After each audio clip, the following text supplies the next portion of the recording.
Ahí estamos. Bueno, Bueno, en principio les agradezco a todos la presencia esta tarde, este atardecer, que vamos a hablar un poquito de atardeceres hoy, este atardecer acá desde Buenos Aires.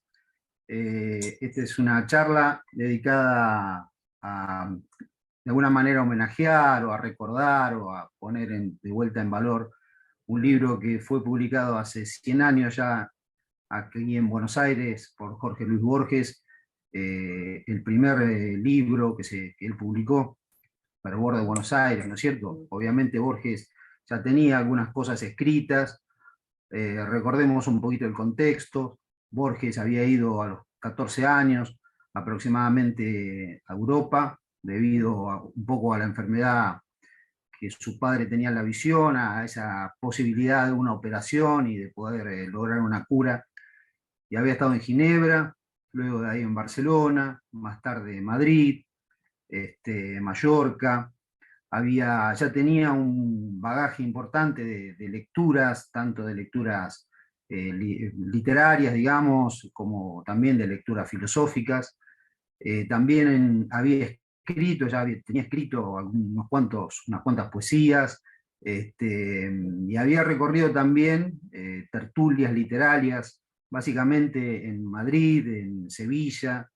Había conocido a muchos intelectuales, y bueno, llega a un Buenos Aires distinto del que él había dejado, ¿no es cierto? 7 años y pico después, Buenos Aires era ya una gran ciudad, una ciudad poblada de inmigrantes, una ciudad cosmopolita, y bueno, se encuentra con esta ciudad nueva, que vamos a ver ahora la mirada un poco que Borges tiene de esa ciudad, y ahí comienza a trabajar una obra. Yo diría que es una obra que tiene en sí las semillas de lo que después va a ser la obra posterior, ¿no es cierto? Porque si vemos muchos de los poemas que están en este primer libro de Borges, vamos a encontrar pequeñas cositas que después él va a desarrollar mucho más en sus textos, en sus cuentos, en sus ensayos y en su poesía también.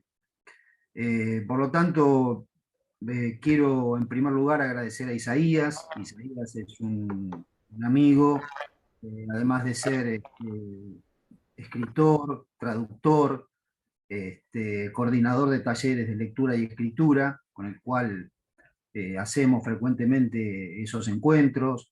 Hay un grupo de amigos acá que siempre estamos llevando adelante este tipo de encuentros. Y bueno, pero en este grupo llamado Borges, que yo administro, digamos, es la primera vez que hacemos una charla de este tipo, de este estilo, pero me pareció la idea de poder de aprovechar, digamos, ¿no es cierto?, de homenajear a ese gran escritor, a nuestro gran escritor argentino, en estos 100 años. ¿Cómo andás, Isaías? ¿qué haces, Sergio? Este, ¿Cómo estás? Bien, acá estamos, otra vez con Borges, ¿eh? Cada Exactamente. tanto recaemos en Borges. Bien, no, lo que estabas diciendo vos acerca más o menos ese contexto que diste, ¿no es cierto?, de cuál es el momento en que aparece Fervor de Buenos Aires.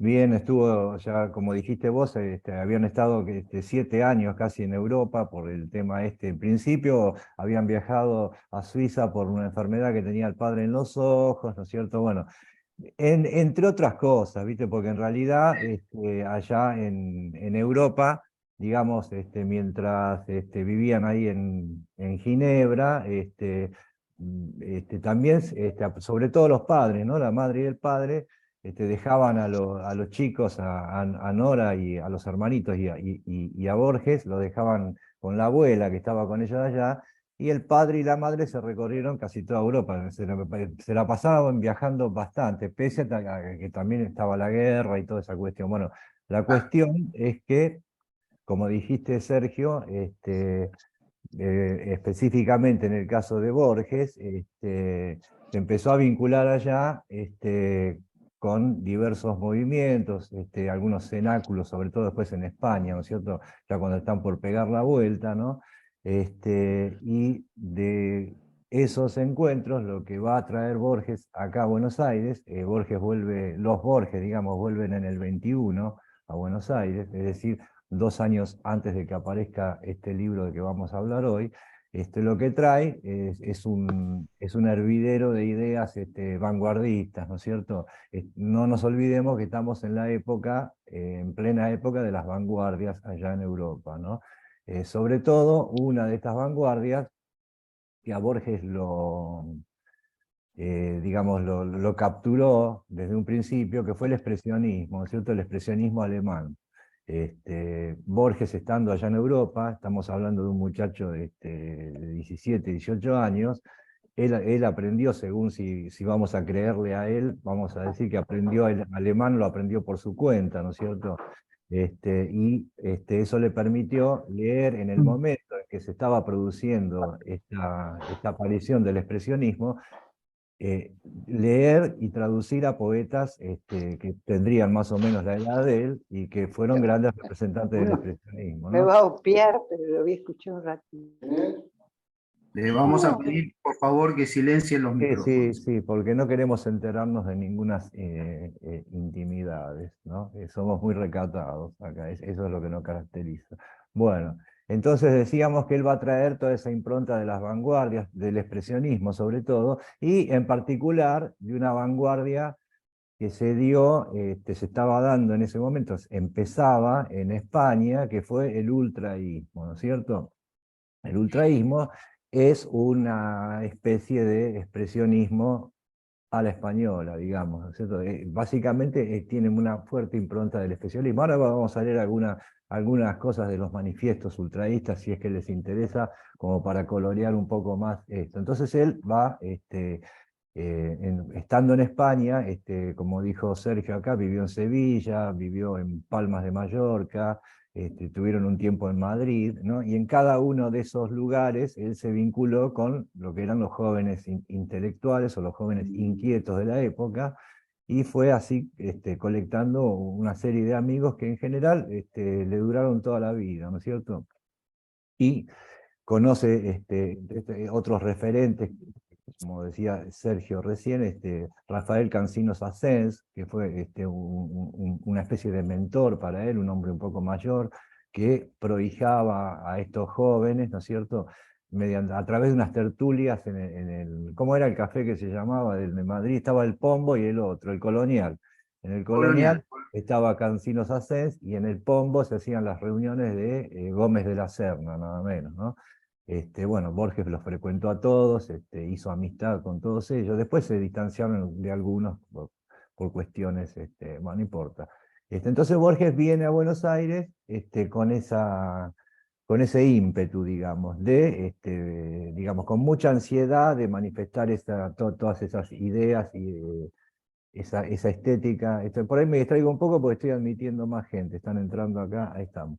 Entonces llega a Buenos Aires con esas ideas y con esas ganas de hacer cosas. Una cosa que dijo Sergio recién, bien, muy acertadamente, es que él queda deslumbrado con la ciudad que encuentra, que era muy distinta a como él la había dejado, ¿no es cierto? No nos olvidemos que se van de Argentina cuando Borges tenía 14 años prácticamente, era muy jovencito, pero además hasta ese momento los Borges vivían acá en Palermo, que era una zona, digamos, marginal, una zona casi de extramuros, ¿no es cierto?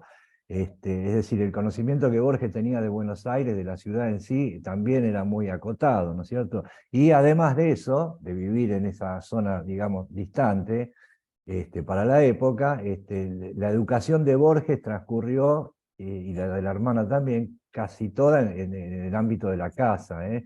De hecho, empezaron a ir a la escuela, ya eran bastante grandes cuando empezaron una educación así fuera de la casa, un poco más formal. Es decir, que el conocimiento que tenía Borges de la ciudad era muy acotado, ¿no es cierto? Era casi una cosa más imaginada que real. Entonces, cuando él vuelve, se deslumbra con lo que encuentra. A ver, Sergio, Él, ¿te acordás, Isaías, que él después inicia el bachillerato allá en Ginebra?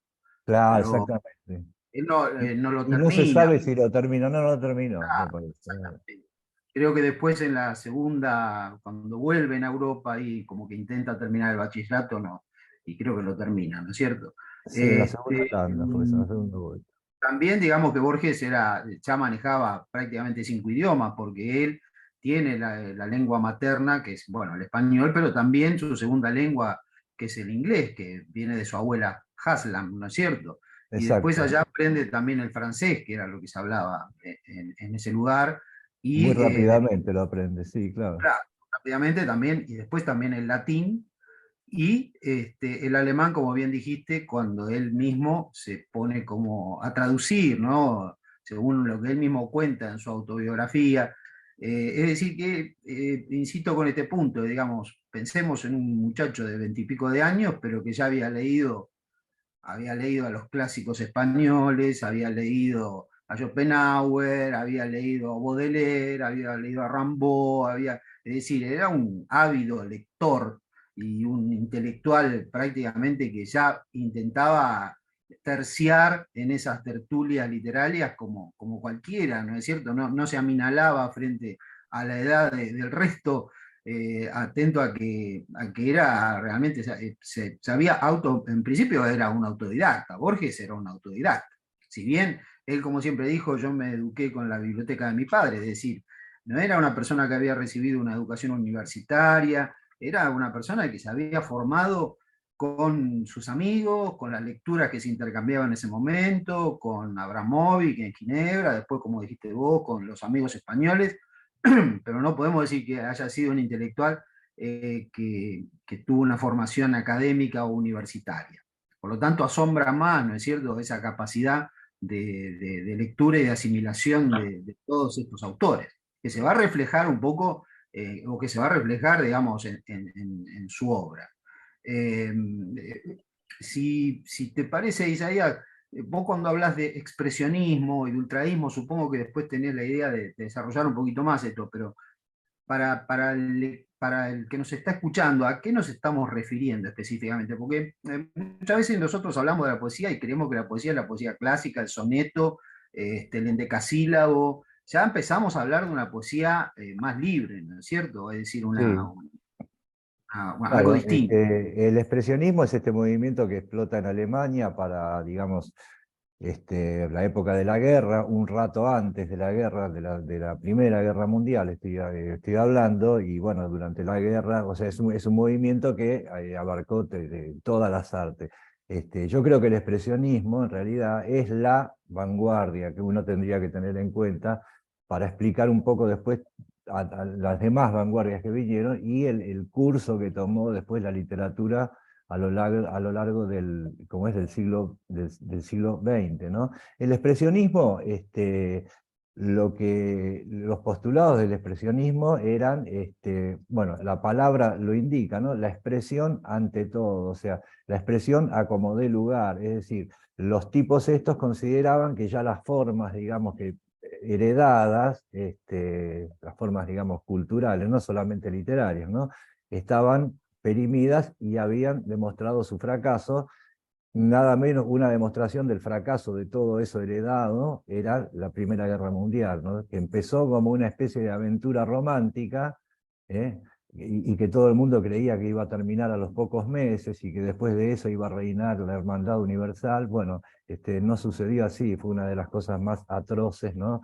Que sucedieron. Entonces, ahí o sea, se vinieron abajo todos los valores. Estos jóvenes expresionistas encarnaban por un lado, ese trauma, y por el otro lado, esa necesidad de hacer al mundo de nuevo, ¿no es cierto? Entonces, bueno, cuando digo la expresión ante todo, me estoy refiriendo sobre todo a la abolición de la forma. Vamos a ceñirnos a lo que es la literatura, ¿no? O la poesía, para no irnos demasiado con el análisis, pero digamos, por ejemplo, la abolición de las formas métricas, la abolición de los tópicos que ya estaban gastados, ¿no? Que venían ya del modernismo y de los últimos coletazos del simbolismo.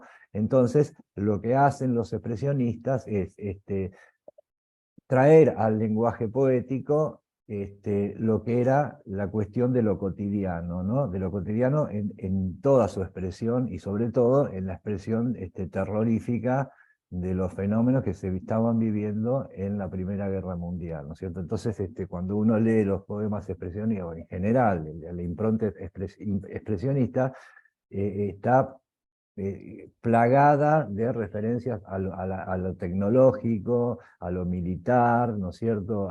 Es decir, nada de lo que la poesía hablaba antiguamente se toca en esto. O sea, traen al lenguaje poético, traen la cuestión más que de la modernidad, de la contemporaneidad más inmediata, ¿no es cierto? Es poesía del momento, y apelan a toda la imaginería que ellos veían en su entorno. Entonces, eso más o menos es el expresionismo. Pues yo para no hacerla muy larga, ¿viste? Pero más o menos eso.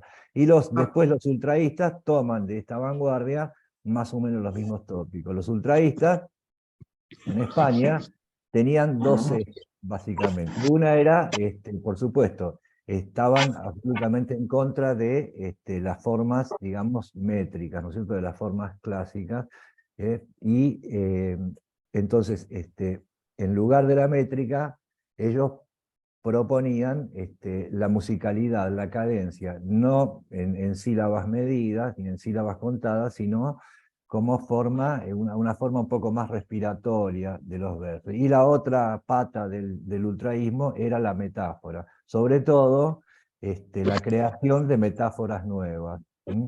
Entonces, si me permitís, Sergio, voy a leer un par de cositas que dice Borges en un articulito que salió en la revista Cosmópolis en el año 21, es decir, un rato antes de que apareciera Fervor de Buenos Aires. Para eso tendría que encontrarlas, ¿no es cierto? Bueno, acá está. Dame un segundito que estamos. Dice, entre otras cosas, Borges, a ver dónde está. Vos podés decir algo mientras yo, viste, No, no, sí. navego por mi... Yo le voy a pedir a Rodrigo si puede silenciar su micrófono. Gracias. Bien, perfecto. A ver, Rodrigo, ahí está. Bueno, decía, por ejemplo, lo siguiente, ¿viste? Con respecto al ultraísmo, ¿no? Él, o sea, se adhirió, este movimiento no es que lo creó Borges, sino que ya estaba, cuando él empieza a ingresar en estas tertulias, era esto lo que había, ¿no es cierto? Y Borges ingresa en ese movimiento, y él después va a escribir un artículo que se llama Anatomía de mi ultra, o sea, ya ahí está poniendo un cierto punto diferencial. Vamos a ver esto, dice, para esto, dice, como para toda poesía, hay dos imprescindibles medios, el ritmo y la metáfora, ¿no? El elemento acústico y el elemento luminoso. El ritmo, no encarcelado en los pentagramas de la métrica, sino ondulante, suelto, redimido, bruscamente truncado. Acá tenemos esto que decíamos recién, ¿no? No la métrica, o sea, no la escansión métrica, sino esto, ¿no? Suelto, bruscamente truncado, ondulante, ¿no? Y la metáfora a la que Borges de este momento define como esa curva verbal que traza casi siempre entre dos puntos, paréntesis, espirituales, el camino más breve. Es decir, que es una metáfora, es la unión de dos elementos visuales, ¿no es cierto?, que en el juego del poeta, aunque sean muy distantes entre sí, toman un nuevo sentido. Estos eran las dos bases, ¿no es cierto? Y la creación de metáforas nuevas, en el sentido de incorporar esto que ya habían hecho los expresionistas, los elementos del cotidiano, inmediato, que ellos estaban viviendo, traerlos y crear metáforas nuevas. Es decir, usar imágenes. Vimos en algún poema suelto de Borges anterior a Fervor, que hablaba del sol ventilador, por ejemplo, unas cosas bastante feas por ahí leídas de hoy en día, o un poco grotescas, ¿no? Pero bueno, eran expresionistas, justamente. A veces en algunos textos de esta época, por ahí es más fácil pensar en expresionitis que en expresionismo, ¿no? Hay como una inflamación, ¿no? Como una demasiada enjundia por querer Sabías, Borges, después, posteriormente, con el paso de los años, ¿no? Un poco no digo que se arrepienta, pero un poco él considera que también hay cierto barroquismo en estos primeros textos, y bueno, de hecho, ya si querés ir entrando un poco en el texto en sí, ¿no es cierto? Es un texto, él lo define graciosamente como budín de pasas, es decir, hay un poco de todo ahí adentro, ¿no? Y también tengamos en cuenta que es un texto que fue hecho, rehecho, reescrito, Ah, sí, cortado, sí, sí. recortado, vuelto a Ah, escribir, con cosas mágicas como por ejemplo escribir una poesía 50 años después y incorporarla al libro. Es decir, exactamente. ¿no? Es Líneas que decir, pude haber escrito hacia claro, 1923. exactamente, eso Con es muy eso loable, cierro. ¿no? Claro, pero es que está entrando más gente, ahí estamos admitiendo. Sí, no, claro, eso es otra historia también. El tema de el libro, Fervor de Buenos Aires, al que solemos leer hoy en día, el que conocemos, digamos, lo de la edición canónica, lo que está en las obras completas, no es el libro original de ninguna manera. O sea, Borges era una persona que cada vez que reeditaba algún libro, lo corregía, ¿no? Pero sobre todo estos primeros, ¿no? Que a él de alguna manera lo avergonzaban muchísimo. Decía Sergio recién que en cierto modo se fue arrepintiendo, sí, se fue recontra arrepintiendo de su paso por el ultraísmo, al que después siempre calificó como un error de juventud, ¿no es cierto? Como un desliz, como una especie de, bueno, ¿qué va a hacer? Entonces, Es bueno, decir, hay también, Isaías, disculpame un segundo, sí, digamos, hay también una revisión de parte de él del tema de la metáfora, ¿no? Porque al sí, principio claro. parece como algo, bueno, revolucionario. Hablando de revolucionario, nos olvidamos de mencionar el pasado también, maximalista de Maximali. Borges, ¿no es cierto? Es decir, él llega a un Buenos Aires también, entre paréntesis, le digo esto, durante el gobierno de Alvear, y bueno, él se hace irigoyenista en ese momento, ¿no? Pero bueno, más Exacto. allá de esto, digamos, el tema de la metáfora él lo va trabajando mucho durante su obra. Porque cuando analiza, por ejemplo, el tema de las Kenningar y demás, él dice desfallecidas flores retóricas, es decir, como que la metáfora llevada un poco a su extremo también, digamos, no la considera algo muy, pero muy, digamos, potente, por decirlo de alguna manera. Totalmente, sí, vuelve sobre esa concepción que tenía en aquel momento de la metáfora. Es más, o sea, él dice que, lo dijo muchas veces después, ¿no? Pero digamos que las metáforas ya estaban todas inventadas, o sea, es imposible inventar una metáfora nueva, ¿no es cierto? Entonces, lo que ellos consideraban el colmo de la osadía en aquel momento, era utilizar metáforas así extremas que ya las utilizaba Lugones, ¿viste? O sea, en realidad después él vuelve atrás sobre eso. Bueno, hay que tener en cuenta también la edad, ¿no es cierto?, de toda esta gente. Eran chicos de 18, 19 años, obviamente con todo el derecho del mundo a inventar la pólvora, ¿eh? Porque pues todos tenemos derecho a inventar la pólvora. El problema después es que no vamos a ir a registrar la pólvora como invento nuestro, pero que sí tenemos derecho a inventarla, tenemos hasta la obligación de inventar la pólvora, ¿no es cierto? No solamente digo, a la edad nuestra ahora también, ¿eh? Eso quiero decir. Bueno, Isaías, para ir sí, entrando, a ver, vamos, para que, vamos primero, a ver, rumbeando, sí, porque si no, sabés que, ¿cuántos, ¿no? no, a ver, ¿cuántos ejemplares se publican de este primer texto y cómo se difunde? Ah, bueno, sí, este primer texto de Borges, es una edición de autor, por supuesto, pagada por el autor, no, pero digamos más bien por el padre del autor, ¿no?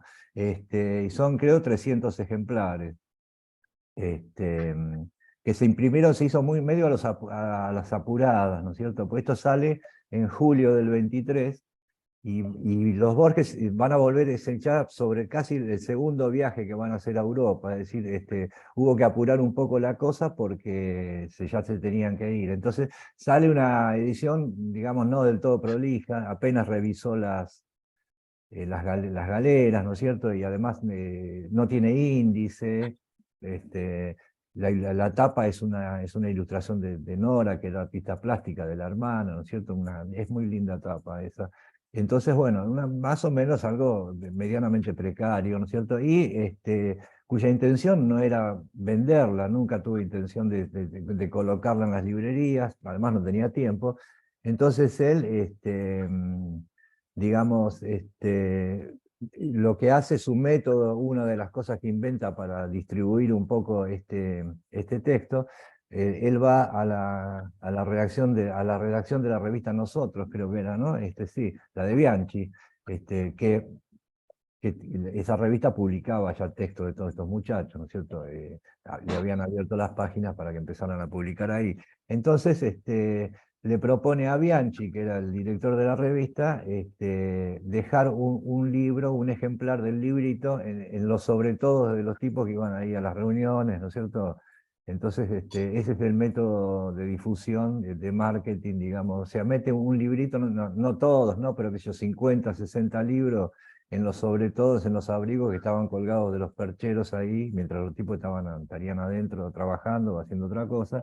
Bueno, esa fue la distribución que tuvo ese primer libro, ¿no es cierto? Y Bien, inmediatamente vuelven otra vez para Europa en el segundo viaje, en el que y van a otra estar cosa, un año. Isaías, Sí. en Buenos Aires había una vida intelectual muy, pero muy, digamos, viva. Es decir, había, por empezar, que había corrientes ya políticas, filosóficas, ya estaba vigente el positivismo, ya estaba, bueno, José Ingeniero, Ramos Mejía, estaba toda esa corriente intelectual, ¿no es cierto? Había muchas revistas literarias y había Muchas. también un grupo de poetas muy importantes. Dejemos los poetas del siglo XIX, bueno, básicamente Lugones, ¿no? Que es una gran influencia para Borges, con una relación conflictiva, ¿no? Que él tiene con el autor. Pero al momento en que él escribe esto, había también un grupo de escritores que luego van a ser escritores consagrados, ¿no? Es decir, Alfonsina Storni, Horacio Quiroga, Marechal, Sí, claro. es decir, él Marechal, se Girondo, Redondo. Bueno, ahí está la ¿no? tertulia en la casa de los Lange o de las hermanas Lange. Exactamente, de las hermanas de Nora y de Aide, Lange, que bueno, Nora sobre todo era una gran poeta también, que fue después a la larga la mujer de Girondo, que se casó con Girondo. Sí, claro, acá había mucho movimiento, o sea, lo que hace cuando Borges vuelve es meterse en esa ola. O sea, no es que el tipo inventó esto, o sea, se metió ya en un ambiente que estaba movido, ¿no es cierto? Había mucha inquietud, mucha producción. De hecho, ahora vamos a leer, si querés, algunos nombres de toda esa gente que andaban dando vueltas. Este, podemos llamarla, o digo yo no podemos, no, ya la llamó alguno, ¿no? La generación del 22, una entelequia, pero no importa, sirve para ilustrar un poquito quienes estaban dando vueltas por ahí, ¿no es cierto? Entonces, bueno, y esto que vos decís de las revistas, había muchas revistas literarias, pero sobre todo estaba la revista esta que dirigía Bianchi, que era la revista Nosotros, que ya era una revista muy establecida, de mucho tiraje, muy prestigiosa y de larga data, ¿no es cierto? Entonces lo que Bianchi hace es incorporar a toda esta gente, ¿no es cierto?, estos jóvenes, digamos, que por otro lado no estaban muy bien vistos en otros círculos, lo fue incorporando de a poco, ¿viste? Vamos a decir algunos nombres de estos que estaban ya dando vueltas por acá al momento en que Borges viene, ¿no es cierto? Estaba Roberto Ar, estaba Guiralde, Nale Roslo, Barleta, todos con distintos registros, ¿no es cierto? Estaba Regamolina, González Lanuza, los Tuñón, Mastronardi, César Tiempo, Castelnuovo, bueno, Mallea, ¿no es cierto? Bueno, toda esta gente ya estaba acá produciendo cosas, ¿no es cierto? Lo que va a pasar, ahora si querés, hay unos audios ahí que, ¿no? Lo que va a pasar acá también es que, digamos, más allá de que publicaban en revistas y demás, como esta Nosotros y otras, ¿no? Este, Esta gente, en principio, estos jóvenes, digamos, no tenían público, ¿no es cierto? Y lo que hacen es, sus primeras publicaciones corrían por cuenta de ellos. Hasta el momento, digamos, la generación anterior, qué sé yo, Galvez, ¿no? Bueno, ni hablar Lugones, ¿no es cierto? Eh, Esa gente era publicada, ¿no es cierto? O sea, tenían sus editores, gente que los publicaba. Lo que van a hacer estos muchachos es lo que está sucediendo exactamente en estos momentos en este país, y no sé, en otros cálculos que también, ¿no es cierto? Se volvió otra vez a la edición de autor, ¿no es cierto? Y a editoriales, entre comillas, que son sellos que publican autores que pagan por esa publicación, ¿no es cierto? Lo que hoy se llama una editorial, o si quieren llamarle una editorial independiente, es eso, ¿no es cierto? Es una cierta contención de una marca, una cierta distribución, hasta por ahí no más, y algún tipo de exposición. Pero en realidad el que está publicando, el que está pagando esa edición es el autor. Bueno, este artilugio era era el que empleaban estos jóvenes, ¿no es cierto?, para darse a conocer. Bueno, no sé, Sergio, Vamos, si querés, empezamos no, no, no, entrando. sí, sí, vamos entrando entonces en el libro en sí, digamos, a ver, de cantidad cuántas poesías se lo integran, cuáles son las temáticas fundamentales, cuántos Borges hay ahí adentro, digamos, es uno, pero son varios, cuál es la relación que aparece ahí con, como decíamos antes, con la ciudad, con el espacio poético, cuál es el yo poético que aparece en los textos, ¿no es cierto? Es decir, a lo más interesante, digamos, a lo que nos interesa, porque en última instancia todo lo demás es hacia el contexto de la obra, pero lo que sobrevive es la obra. Lo que sobrevivieron son ese puñado de poemas que se siguen hasta el día de hoy leyendo y que se siguen valorizando, ¿no? Sí, claro, lo que hablamos recién, viste, colorea esto que ahora efectivamente va a ser la obra. Vos me preguntás o me sugerís cuántos Borges había. Bueno, yo creo que en Fervor de Buenos Aires ya está el potencial Borges que va a ser después, ¿no es cierto? El gran Borges, ¿no es cierto?, canónico. Ya tenés, yo creo que en este libro ya están todas las señales de lo que va a venir, ¿no es cierto? Podemos decir que hay dos o tres Borges, si vos querés. No sé, vos a lo mejor, Sergio, le diste a este libro, seguramente por tu profesión, le habrás dado un sesgo, ¿no es cierto? Te habrás fijado en algunas ideas, ¿no? Digamos, filosóficas, si vos querés, o de la cultura que en Borges después van a ser temas recurrentes, ¿no es cierto? Esas obsesiones filosóficas que se esbozan acá en este libro son las que va a mantener después en todas sus ficciones, en toda su producción, con otro, por ahí por otro Obviamente que lado, si ¿no? uno, si lees Amanecer o ves el idealismo que está presente y después lees Clon, y bueno, podés hacer una línea entre ambos textos, ¿no? Es decir, y muchas de las poesías posteriores y de los textos, el tema del idealismo recorre la obra de Borges siempre. Es decir, y está presente acá. Es decir, hay varias Está poesías presente. donde eso se toca.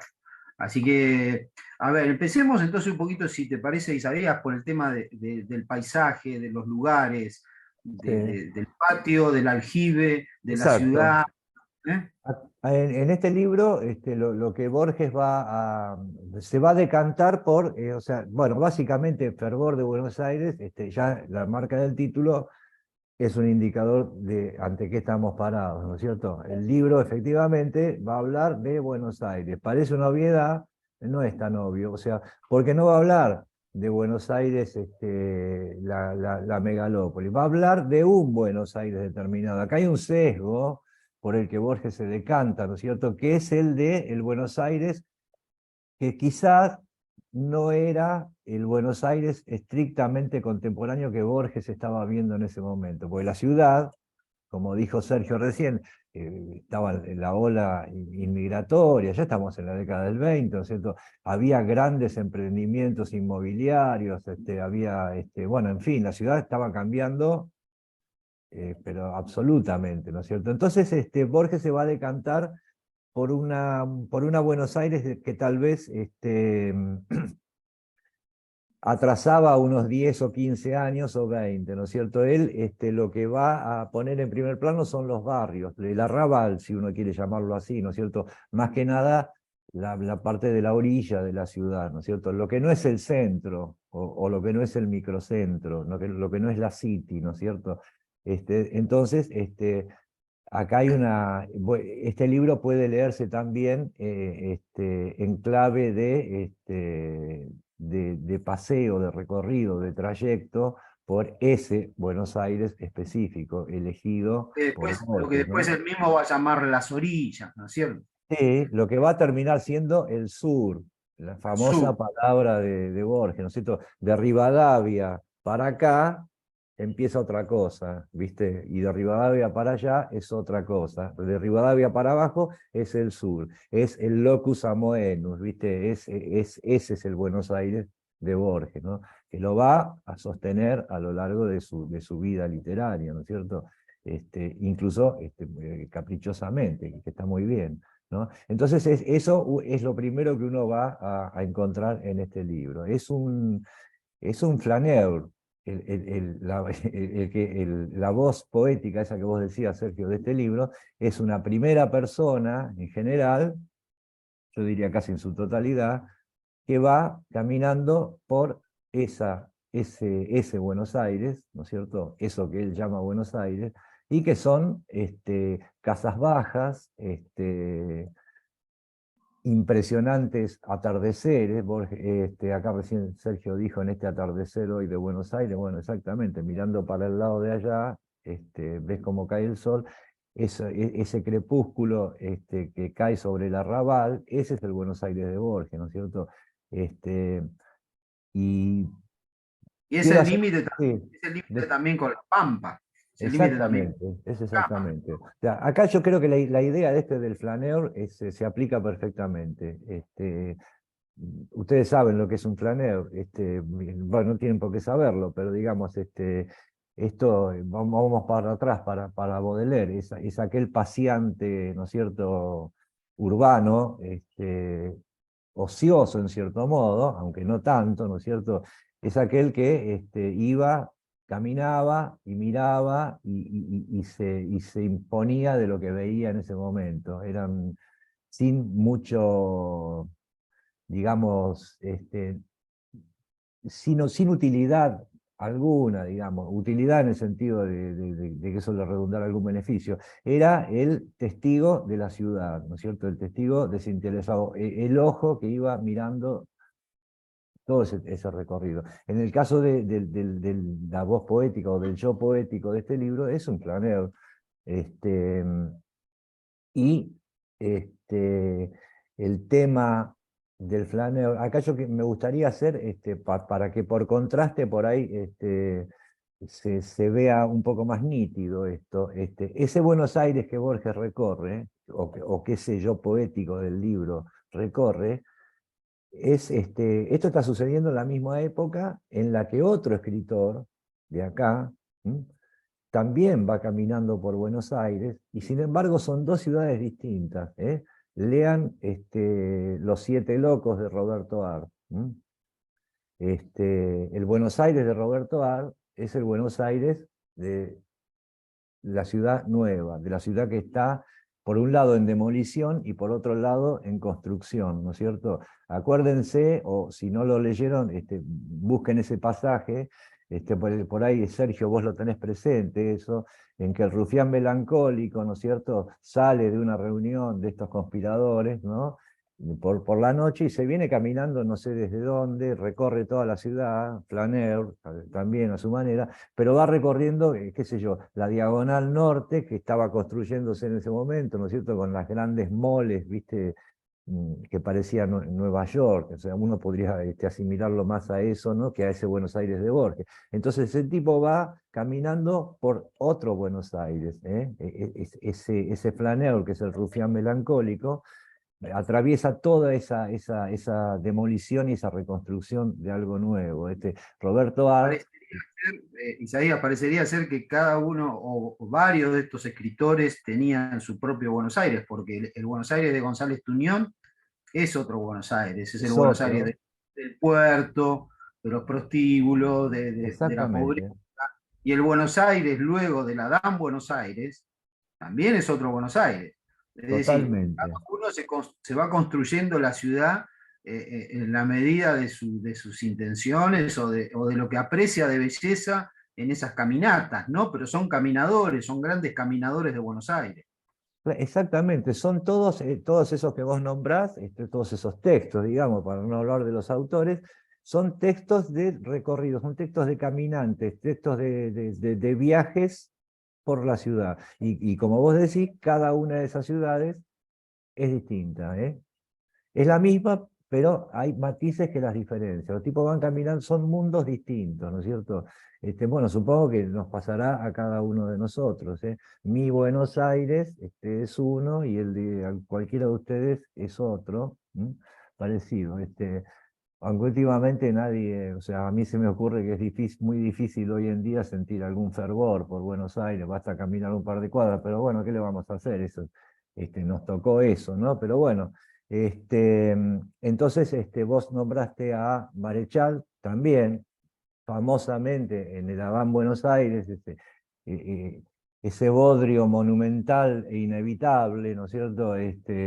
Digo bodrio, o sea, para los que no nos conocen acá decimos esas palabras, pero siempre con mucho cariño por los autores y por los textos, ¿no es cierto? Digo coso porque es un coso así de ancho y bueno, tiene muchísimas capas.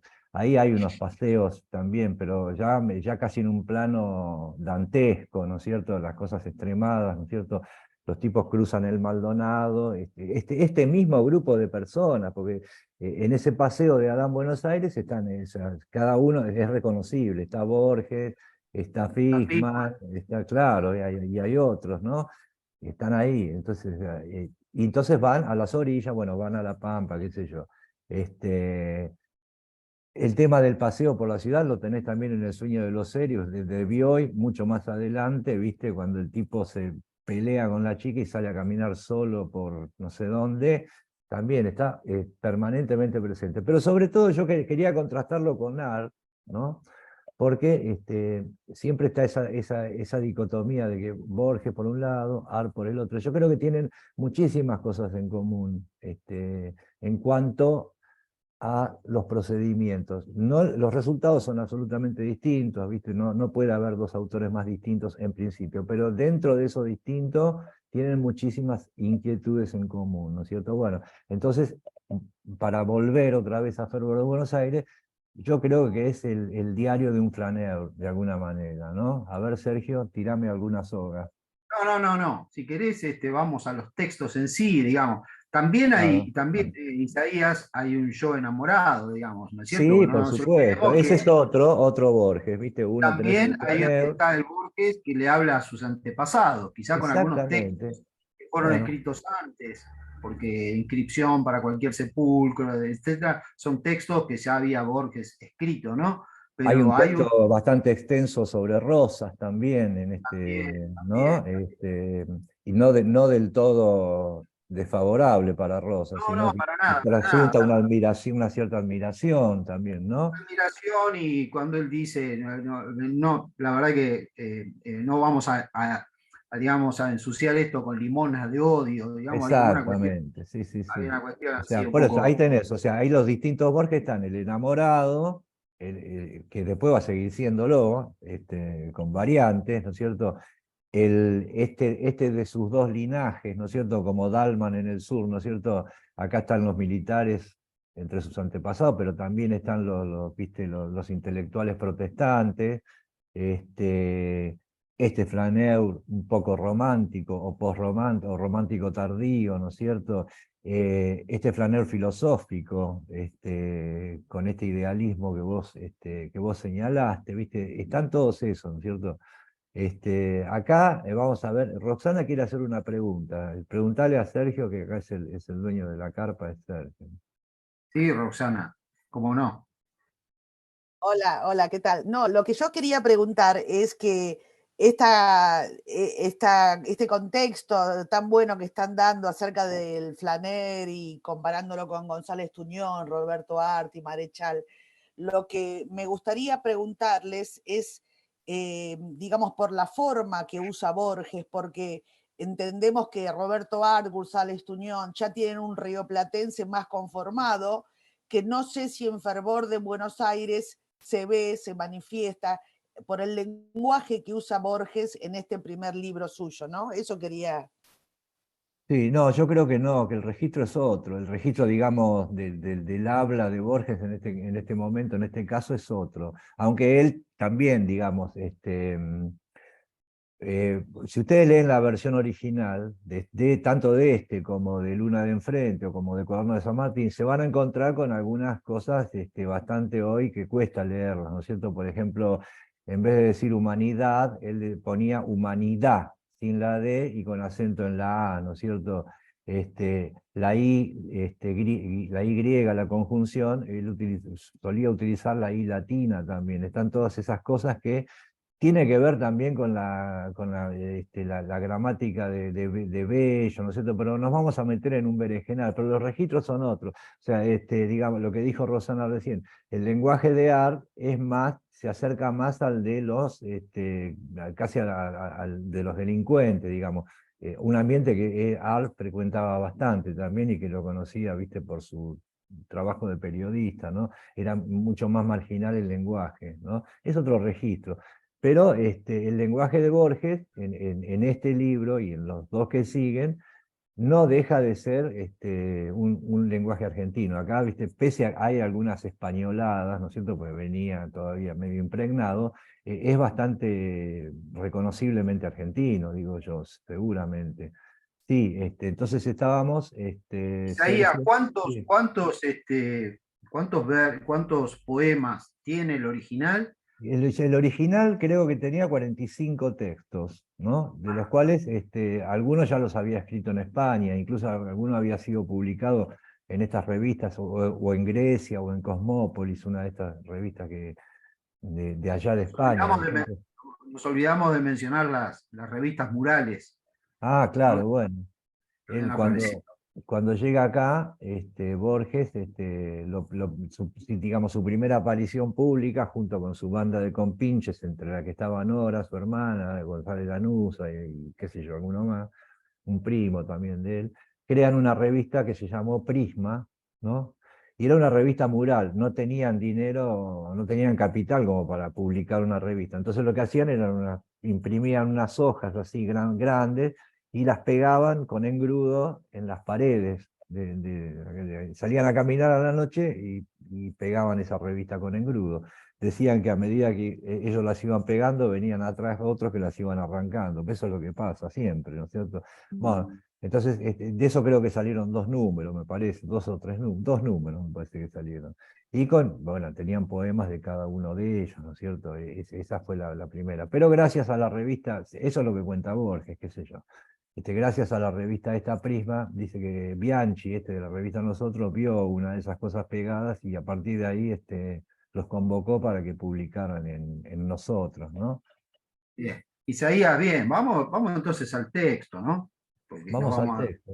no vamos a hacer todo esto sin sacarnos las ganas de leer, quizás interpretar alguno de los. ¿Querés que leamos todo el libro? Leemos todo el libro, No, ¿no? todo el libro no nos va a dar, no nos va a dar el fin de semana, No, pero a lástima, ver, porque yo no lo leí, por eso quería leerlo ahora. Bueno, no eh, importa. a ver, te escuchamos, a ver, elegí Mirá, alguno no, que. yo tengo acá, si querés, vamos a ver, para que está entrando otra persona, ahí está. Vamos a leer, qué sé yo, dos o tres textos, ¿viste? A mí sobre todo lo que me interesaría es por ahí hacer algún contraste con la versión original y después la corrección borgiana, ¿no es cierto?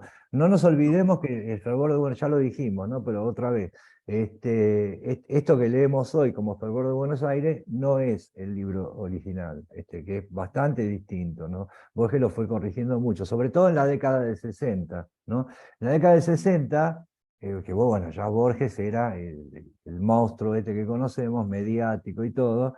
Él conoce a Di Giovanni, que era un norteamericano, ¿no es cierto? Que, bueno, empiezan a trabajar juntos, y entre otros de los trabajos que hacen con Di Giovanni es ponerse a corregir estos textos de los tres primeros libros de poemas, ¿no es cierto? De Fervor, de Luna de Enfrente y de Juan San Martín.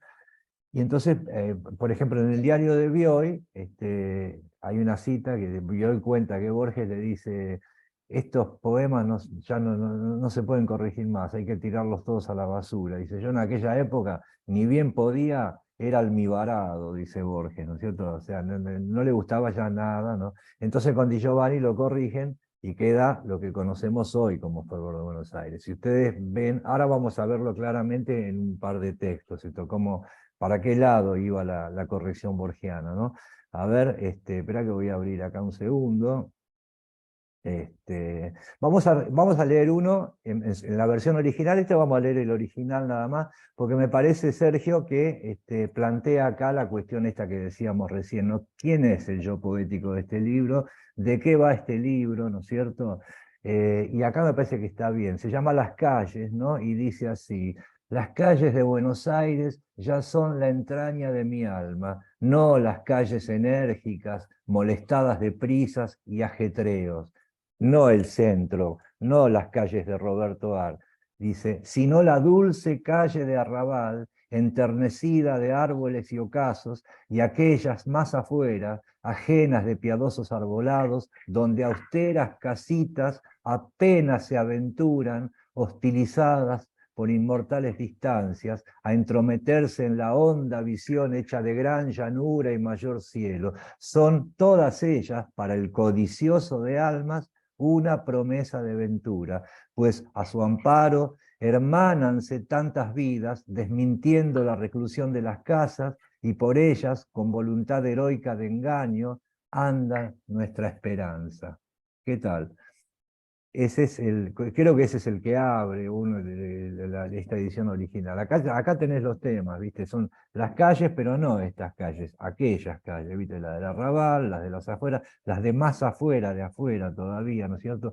Y acá ya tenés un poquito los tópicos. Esto de los tópicos por ahí no lo dijimos tanto, pero acá en Fervor de Buenos Aires están los tópicos que después van a aparecer en toda la literatura de Borges, ya sea en su obra poética o en sus fábulas, o en su obra narrativa, ¿no es cierto? El hecho de, por ejemplo, el volver a un lugar en el que uno va a ser reconocido, ¿no es cierto? La vuelta a casa, de algún modo, eso va a aparecer mucho en otros temas. El tema del flaneur, el tema del paseo, uno lo va a ver también, por ejemplo, en fragmentos de cuentos. Hay una parte en La muerte y la brújula. Me estoy yendo un poco de rosca, Sergio, ¿no? Vos traeme otra vez al No, libro. vamos bien, Digo, vamos digo, bien. hay una parte en la muerte y la brújula, en la muerte y la brújula, en la que Lenrod, cuando va a la quinta de Triste-le-Roi, que se toma el tren, ¿no es cierto? Y demás, y baja, y el tipo viste, es como que entra en un estado así medio místico con el paisaje que ve, con los árboles, con el olor, con los eucaliptos, ¿no es cierto? Y ahí hay un paseo, ahí está el flanero otra vez, ¿no es cierto? Que va recorriendo el suburbio, ¿no es cierto? En el jardín de senderos que se bifurcan, el chino también, que lo va a matar al inglés, baja en la estación y hasta llegar a la casa del inglés recorre unos caminitos que suben y que bajan y que está la luna y que también siente el olor de las plantas. O sea, acá ya está eso, va a aparecer en varios poemas de Fervor de Buenos Aires, esa idea del tipo que va caminando y este, casi empapándose de ese paisaje, ¿no es cierto? Además, es como que se va metiendo en el paisaje, ¿no? Bueno, acá ya tenés. Entonces, Él con ese, siempre, sí, él siempre dijo que Llaneza era su ahí mejor está. poema. Bueno, bueno, a mí me gustaría que cerremos justamente con Llaneza. Yo lo dejé para el final. Justamente Bueno. porque él dijo que Llaneza, como dice Sergio, no solo que era su mejor poema o el mejor poema de ese libro, sino que era el único poema auténtico en el que él veía sinceridad, ¿no es cierto? Y Llaneza tiene una historia, ¿no es cierto? Es interesante. Entonces, vamos a leer ahora otro, si a ustedes les parece, este, una cuestión acá. Se llama Barrio Recuperado en la versión que conocemos. Originalmente se llamaba Barrio Reconquistado. Exacto. No es lo mismo recuperar que reconquistar. Acá todavía era maximalista, acá, ¿no es cierto? Era una cuestión un poco más bélica, ¿viste? Era la reconquista. Entonces, vamos a leer el original y vamos a leer el, el corregido, ¿no? Dice: nadie justipreció la belleza de los habituales caminos hasta que, pavoroso en clamor y dolorido en contorsión de mártir, se derrumbó el complejo cielo verdoso, en manirroto abatimiento de agua y de sombra. El temporal desaforado maltrató la humillación de las casas, y aborrecible fue a las miradas del mundo. Pero cuando un arco benigno alumbró con sus colores el cielo, y un olor a inquieta tierra mojada alentó los jardines, nos echamos a caminar por las calles, como quien recorre una recuperada heredad, y en los cristales hubo generosidades de sol, y en las hojas lucientes que ilustran la arboleda, dijo su temblorosa inmortalidad el estío. Está Después dice bien. poniente, ¿no? Claro, cambia, acá va a cambiar una. Ahora vamos a ver una cosa acá puntual, ¿no? Pero fíjense la adjetivación, es un poco inflamada, digamos, ¿no? Para decirlo de alguna manera, ¿no? Acá todavía tenés esta cuestión del expresionismo, ¿eh? Pero quiero aclarar algo, o sea, aclarar, qué sé yo. Ya este Fervor de Buenos Aires no es un libro ultraísta, ¿no? Borges ya estaba volviéndose sobre esa cuestión. Es un libro mucho más sosegado, ¿no es cierto? Acá no hay hélices, no hay ventiladores, ¿viste? No hay tranvías que se prenden fuego. Es todo mucho más tranquilo, o sea, la enunciación ultraísta está mucho más aplacada, pero tiene estas cosas de una adjetivación, ¿viste? Un poco inflamada, eso está todavía. Entonces él va a cambiar después este texto, ¿eh? Y el texto que uno conoce clásicamente dice, nadie vio la hermosura de las calles. Había dicho nadie justipreció la belleza antes, ¿no? Hasta que pavoroso en clamor se derrumbó el cielo verdoso en abatimiento de agua y de sombra. Y fíjense, el temporal fue unánime, dice Borges. Ese unánime, pues, clásicamente es una palabra marca registrada de Borges, ¿no? Fíjate la trampa que nos hace, ¿no es cierto? De manera tal que uno dice, mirá, yo tenía 19, 20 años y ya, no, ¿viste? Esto lo agregó después, esto lo agregó en la década del 60, ¿viste? Entonces, acá sucede algo. ¿Cuál nos gusta más a nosotros? Eso habría que volver a evaluarlo, ¿no es cierto? A mí me encanta, el temporal fue unánime, Yo pero creo que hizo un buen trabajo Borges, ¿eh? hizo un buen trabajo, sí. Claro, a vos te gusta más la versión corregida. Está Y, bien, sí. Pero el otro, viste, es como que tiene más, un poquito más de garra, ¿no? Uno reconoce ahí a un joven en el otro. sí, eso sí, eso Y sí. eso tiene su encanto también, ¿no? Y no deja de ser Borges, pero bueno, ¿qué va a hacer? O sea, su plan era eso. Eso Saer, Juan José Saer, se lo criticaba muchísimo, ¿viste? Estaba furioso con las correcciones que había hecho Borges de sus libros, no le gustaba nada, ¿viste? Porque le parecía que falseaba un poco la historia. Pero bueno, son Me textos. gustaría también el poema Vanilocuencia, o esa Bueno, palabra. ahí tenés, claro. Bueno, sí, bueno, y otras peores todavía, ¿viste? Porque hay cosas que son insoportables, pero bueno, eso era lo que efectivamente escribió en aquel momento. Entonces, acá aparece de repente un temporal al que él en su juventud había, ¿cómo es que dice? El temporal desaforado se convirtió en unánime, ¿eh? Desaforado no está mal, ¿viste? No No, está no. mal tampoco, ¿viste? Unánime, bueno, ya está. Dice, yo soy el dueño de esta palabra, ¿cómo no la voy a poner? Habrá pensado, ¿viste? Entonces, de esa manera, fue una manera en que él pudo procesar, digamos, aquello que no tanto no le gustaba de sus primeros textos, ¿no? Y después hubo otro. Digas, Sí, en el primer poema, Recoleta, ya aparece la primera hipálaga, ¿o no? sí, sí. Las lentas filas de panteones. Bueno, ¿estamos seguros de que esa Hipalaje la escribió cuando tenía 20 años o será de la corrección de la década del 60? La verdad que no me acuerdo. Bueno, O sea que tarea para el hogar, para los presentes, vayan a buscar Hipalajes en la versión original de Fervor de Buenos Aires. Si encuentran alguna, nos avisan. ya que Pero estás, hay, podés, ¿eh? podés explicar brevemente de qué estamos hablando, por si alguno no está enterado. ¿De la Hipalaje decís vos? Claro, claro. Bueno, la hipalaje es una figura retórica, digamos, qué sé yo, es una figura de desplazamiento en la que se adjetiva a un objeto con un adjetivo que sería un adjetivo que correspondería a lo humano, ¿no? Las fatigadas escaleras, esa es otra clásica de Borges, Los pero arduos alumnos de Pitágoras. los Cuando arduos alumnos de arduas Pitágoras, eran las ¿viste? doctrinas. Claro, las doctrinas eran arduas. Entonces desplaza la adjetivación de uno de los términos a otro término, ¿no? O como decía, las estudiosas lámparas, donde los estudiosos eran los alumnos que estaban abajo de las lámparas, pero bueno, las estudiosas lámparas. Eso funciona muy bien hasta cierto punto. Y después llega un momento en que uno se pone a contar hipalajes, ¿viste? Ya se distrae. ¿Viste? Porque pasa algo así como con las Kenninger, ¿no? Está bien, ¿viste? Una, dos, tres, ¿viste? Bueno, a la quinta ya te pones a cazar hipalajes, pero bueno, no importa. Entonces, dice, lástima que me tenga que ir, dice Mercedes, bueno, Mercedes, nos vemos. Saludos. Después, bueno, este era el barrio recuperado, ¿no? Y después hay acá.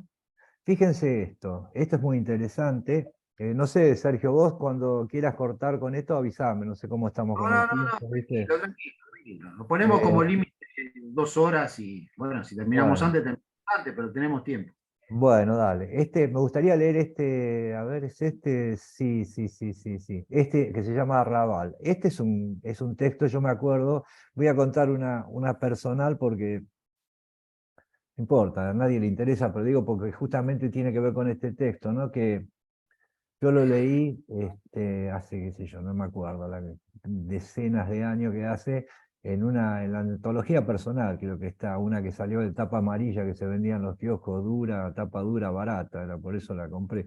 Y estaba este arrabal, me parece, y ahora vamos a ver la parte que él corrigió, ¿no es cierto? Vamos a leer el original primero, si les parece. Dice: el arrabal es el reflejo de la fatiga del viandante. Acá tenés, Sergio, los tópicos, ¿viste? El arrabal, el viandante, el flaneur. Mis pasos claudicaron cuando iban a pisar el horizonte y estuve entre las casas. Eso no está mal, ¿eh? Estuve entre las casas, No, miedosas y aparte, mis humilladas. pasos claudicaron cuando iba a pisar el horizonte. Ah, está Eso es, muy bien, está muy bien, eso sí. es sano. Claro, entonces dice, estuve entre las casas miedosas y humilladas, juiciosas cual ovejas en manada, encarceladas en manzanas, diferentes e iguales, como si fueran todas ellas recuerdos superpuestos, barajados de una sola manzana. El pastito precario, desesperadamente esperanzado, salpicaba las piedras de la calle y mis miradas comprobaron, gesticulante y vano, el cartel del poniente. Es el cartel del poniente, es bien ultraísta, ¿viste? El cartel, como si fuera un afiche, ¿viste? Traer una cosa de la modernidad rabiosa para usar una metáfora del ocaso, ¿no? El cartel del poniente, en su fracaso cotidiano, y sentí Buenos Aires. Y literaturicé en la hondura del alma la vía crucis inmóvil de la calle sufrida y el caserío sosegado. Yo les pregunto, ¿a quién se le puede ocurrir meter en un poema literaturicé? ¿Viste? Es un poco espantoso, pero bueno, ¿viste? Es la impronta ultraísta todavía, es este joven con mucho ímpetu, que quiere que todo quede perfectamente, ¿viste? Expresado, expresionista, ¿no? Fíjense ese final, vuelvo a leer los 4 versos del final porque eso es lo que yo quiero resaltar en la corrección, ¿no? Que dice, el cartel del poniente en su fracaso cotidiano y sentí Buenos Aires y literaturicé en la hondura del alma la vía crucis inmóvil de la calle sufrida y el caserío sosegado. Otra cosa que hay es la hiperadjetivación, cada sustantivo está adjetivado, cosa que después Borges odiaba, ¿no? Entonces él va a corregir en la versión de los años 60, este final va a quedar, por supuesto le va a sacar literaturicé, no crean, ¿eh? Entonces dice, en vez del cartel del poniente, pone, a ver cómo es que dice, y divisé en la hondura los naipes de colores del poniente, ¿viste? Porque ella también se había apropiado de la palabra naipes, ¿no? Y sentí Buenos Aires, dice. Y fíjense cómo termina. Esta ciudad que yo creí mi pasado es mi porvenir, mi presente. Los años que he vivido en Europa son ilusorios. Yo estaba siempre y estaré en Buenos Aires. ¿Eh? Y eso tan maravilloso que uno creía que él lo había escrito cuando tenía 21 años, no, esto lo agregó después. ¿Eh? Los años que he vivido en Europa son ilusorios. Son famosos esos versos. ¿Mm? Pero son famosos a partir de la corrección que él hace, ¿no es cierto? No dice y literaturice, dice los años que he vivido en Europa son ilusorios. Obviamente, un tipo a los 21, 22 años no puede hacer esa, digamos, desde su ímpetu no se va a poner a reflexionar en que los años que acaba de vivir en Europa, el año pasado, son ilusorios. Todavía no podían ser ilusorios. Son ilusorios para él en la década del 60, cuando tenía ya casi 70 años, ¿no? Entonces, ojo con Borges. Borges es un campo minado. Borges está lleno de trampas, ¿eh? No solamente esto, ¿no? Los propios textos canónicos están llenos de trampas. Hay que andar con el Ya que radar. hablaste, ya que hablaste de naipes, Isaías, está ahí ese poema maravilloso que es El Truco, ¿no es cierto? El Porque ahí truco, ya exactamente. ahí hay una cuestión, una reflexión muy profunda acerca del tiempo. Es decir, Exacto. los jugadores repiten lo que nosotros somos, estamos repitiendo lo que nuestros antepasados ya inventaron.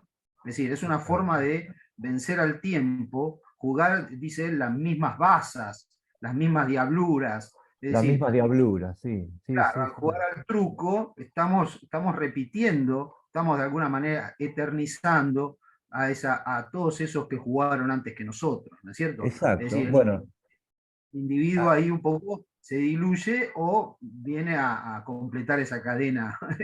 bueno, ahí hay Digamos. un tópico también, ahí hay un tópico que Borges después, que es una constante en Borges, que es esto que vos, que bueno, que lo dijimos muchas veces, lo decimos ahora, este, digamos, y se va a ver en los relatos también, los personajes de Borges suelen ser actores de algo que está más allá de ellos, ¿no? Como en este caso del truco. Nosotros somos los actores que estamos jugando al truco ahora, pero en realidad lo que estamos haciendo es actualizar una cosa que ya sucedió antes, y que ya sucedió antes, y que ya sucedió antes, ¿no es cierto? Volvemos a encarnar, por llamarlo así, una cosa que está por debajo, por encima, o no sé por dónde está, ¿no es cierto? Pero que bueno, o sea, insurgimos, ¿m? A instancias de ese algo que es oscuro, que no sabemos qué es, ¿viste? Entonces, eso es otra constante, ya lo tenés acá. Eso también es una clara influencia filosófica, digo, ya es un reflejo de algún tipo de pensamiento filosófico del que yo no sabría dar mucha cuenta, pero por ahí Sergio, sí, ¿no es No, cierto? no, simplemente pensar que el tema del tiempo fue un tema recurrente en Borges, Claro, ¿no? claro, Y claro, claro. hasta el Eh, final de su vida.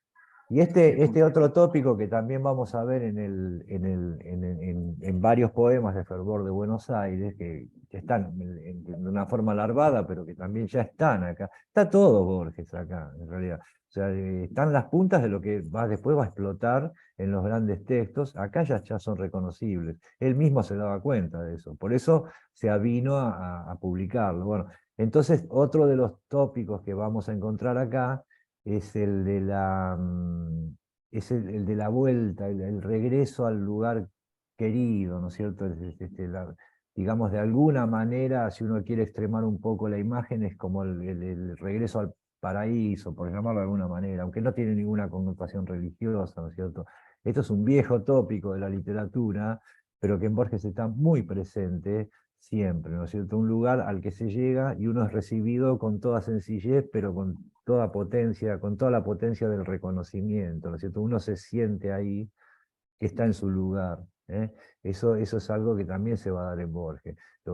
Vamos a ver ahora, eso se va a dar en el poema Llaneza, justamente que vos nombraste, ¿no? Y después acá hay otro, que creo que también vos lo dijiste, Sergio, este remordimiento por cualquier muerte, ¿no?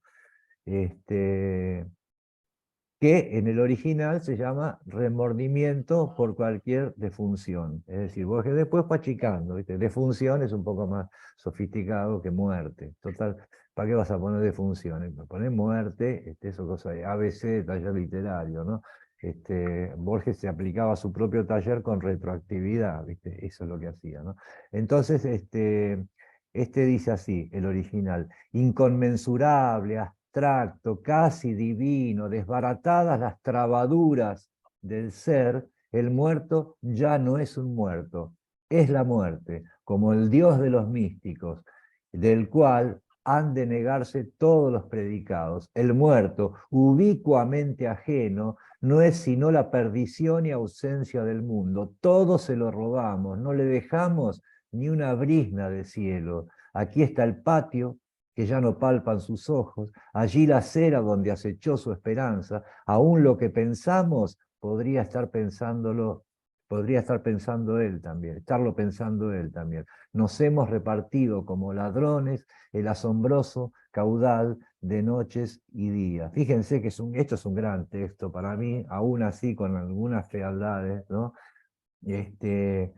22 años, tenía 23, 24, tal vez lo hubiera escrito antes. Y acá hay una profunda reflexión sobre la muerte. Y este texto prefigura el que va a ser después La noche que en el sur lo velaron también, ¿no es cierto? Y otros, ¿no? El tema de, bueno, el muerto es la muerte directamente, ¿no es cierto? Y cómo queda uno ante el muerto, ante la muerte. Bueno, se siente como un ladrón, ¿no? Por estar vivo. Es la vieja culpa, ¿no es cierto?, con la que cargan los vivos de que se muera el otro, ¿no? Y vos seguís vivo, ¿no?